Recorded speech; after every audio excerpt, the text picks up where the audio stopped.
دووهەم ئومەتی نەخۆشە، ئومەتی نەخۆش ئەو ئومەتەیە کۆمەڵکارانە دەستگایانە لە دەوروبەری یەک کەسی دیکتاتۆرە گەڕێ، خۆی و دەستگا و وزە و تواناکان هەمووی بە قوربانی ئەم ڕەمزە ئەکە. جا ماوچیتۆنگە، لینینە، ئیمام خومەینیە، مەسعود بەرزانیە، جەلال تاڵەبانیە، قاسم لۆیە، پەکەکەیە، عەبدوڵڵا ئۆجەلانە، هەر کەسێک کە هەیە. ئەمە سیفەتی ئومەتی نەخۆشە، پەیامێکی هەیە، بەڵام ئەم پەیامە بە دەوری ئەم زەعیمەیە ئیشەکە. بۆیە ئیسلام نەیهێشتووە ئومەتەکەی خۆی بە دەوری محەممەد عەلەیهی سەڵات وسەلام ئیشکە. ما كان محمد أبا أحد من رجالكم ولكن رسول الله. ئەوە یەکەم جارە صیفەتەکەی باسەکەکەوە پێغەمبەرێکی خوایە، هەروەکو ئێوەشە ئینەما ئەنا بەشەڕ مثلکم یوحا ئیلەی. فەرقەکەمانەوەیە کە من وەحیم بۆ دێ.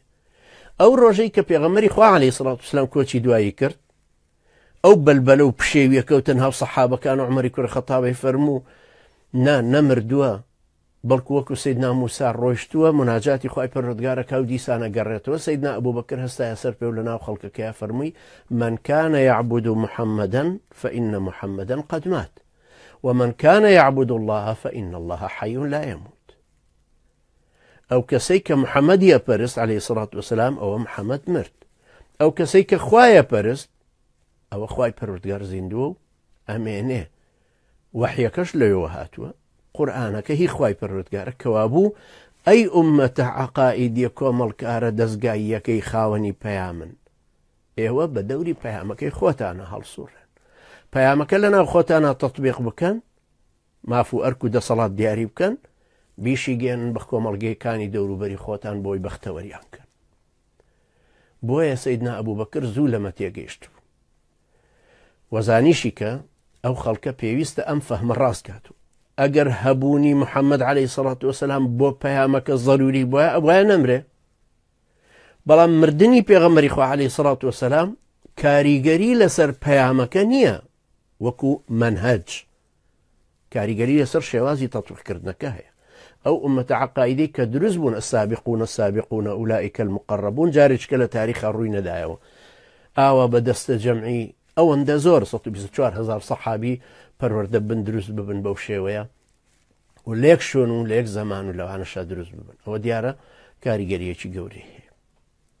ئەمە ئومەتی نەخۆش ئەوەیە کە بە دەوری دیکتاتۆرە، جا ئومەتەکە کۆمەڵکارانە ئیشکە و دەستگایانە ئیشکە، هەر ئەیبات و بۆ خزمەتی کیم ئیل سۆنگە ئەیباتەوە بە دەوری ماوچیتۆنگ بۆ ئەو تاغوتانی ترکە لە تاریخە هاتوونەتە بەرە.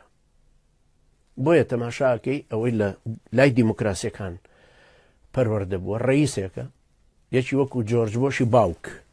جۆرج بۆشی باوک لە ساڵ 1975 ڕئیسی CIA بوو، دوایی بوو بە ڕئیس جمهوری ئەمریکا، 2 دەورە خزمەتی کرد، ئێستاش تەبعەن ماوە، پیرە، زۆر پیر.